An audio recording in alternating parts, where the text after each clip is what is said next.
Tuntutannya kita fokus kepada peran DPR, di mana disfungsional. Tadi saya sudah terangkan teori eksekutif, yudikatif, legislatif itu kan Montesquieu itu, ya dalam bangunan teorinya trias politika. Itu harusnya seimbang sejalan. Ini kita sejak Orde Baru bahkan saya ingat juga sampai hari ini nggak pernah presiden dipanggil tuh, ya. Apa pernah Jokowi manggil SBY juga enggak? Maksud saya DPR waktu periodenya juga manggil Jokowi. Sekarang berbanyak masalah, kelihatan pembohongannya, bohongin rakyatnya udah jelas-jelas. Nah, ini kasus terbaru ini. Kaitannya dengan pemanggilan anaknya si Tio, Akidi. 2 triliun. Ya, sok-sok dibangga-banggain. Bahkan si Denny Siregar, si Ade Armando, hebat orang Tionghoa. Mana itu muslim yang pribumi. Sekarang coba lu ngomong apa lu? Lu ngomong apa sekarang? Orang dia penipu, tidak ada duitnya yang 2 triliun itu. Ya, itu kalau kalian punya moral, kalian punya ini, kalian bunuh diri mestinya, malu gitu loh. Sama bangsa ini kan kalian nggak tahu malu karena kalian bayaran gitu loh. Buzzer yang kurang ajar gitu loh. Nah, oleh karena itu, lihat si anaknya Tio namanya siapa hari ini atau siapa tuh? Anaknya namanya Haryanti. Hah? Nah, itulah namanya lah musuh kita. Itu dipanggil polisi. Orang melihat ditangkap, tapi polisi bantah tidak ditangkap, diundang. Oke lah diundang, kita hormati pihak kepolisian yang kita banggakan juga. Nah kenapa Jokowi nggak diundang? Ya, DPR nggak ngundang Jokowi juga. Dia bilang apa dulu? 11 triliun, 11 ribu di kantongku, kata Presiden Jokowi waktu itu. Lupa nggak? Kok nggak diapa-apain tuh Jokowi? Enak-enak aja, ya. Ngomong mobil SMK, udah ada 6.000 yang beli.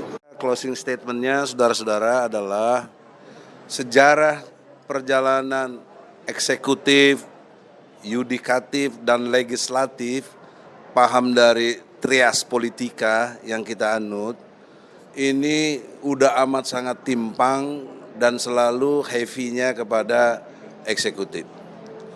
Sejarah mencatat, hingga detik ini, DPR RI tidak pernah manggil presiden, tidak pernah. Ya, dalam konteks apalagi khusus di pemerintahan Jokowi ini. Kapan Jokowi dipanggil? Dipersoalkan di DPR melalui HMP tadi. Tidak pernah. Itulah sebab substansi antara lain kita gugat DPR. Karena DPR disfungsional terhadap peran yang dia mainkan itu sandiwara saja. Jadi tidak dalam konteks betul-betul trias politika itu jalan. Ada keseimbangan. Karena kesetaraan presiden dan DPR RI itu ada diyakinkan dalam konstitusi. Terutama pasal 5 ayat 1, Jungto pasal 20, pasal 21 dari UUD 45. Itu kesetaraan presiden dan DPR. Presiden berhak membuat hukum, DPR juga. Kalau presiden yang usulkan, DPR menyetujui. Kalau DPR yang usulkan, presiden yang menyetujui. Nah, tapi hingga kini, undang-undang yang lahir seperti Omnibus Law, buruh sudah demo berkali-kali dan banyak ada korban juga. Mana diperhatikan? Cicing we DPR. Bahkan menyetujui. Apa fungsi DPR begitu? Ya. Dan sekarang juga udah masuk prolegnas tentang HIP. Yang menyingkirkan Pancasila diganti dengan Ekasila, isinya tentang gotong royong.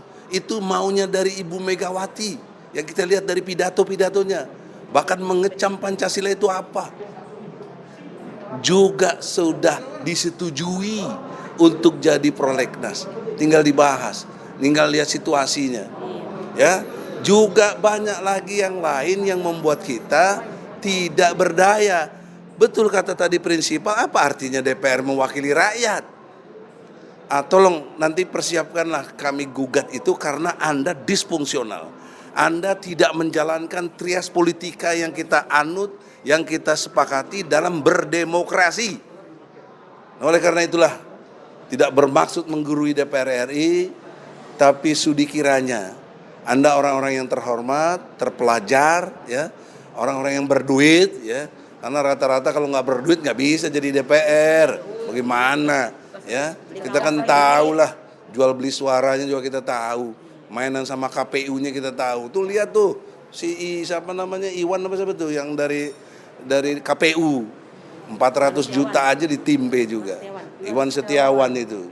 Pak? Iya, hanya Iwannya. Apalagi cuma Iwan tuh, ketuanya juga gimana? Aduh, ya Allah, ya. Apalagi waktu Pilpres diumumkannya uka-uka tengah malam. Jadi kandidat uka-uka ini.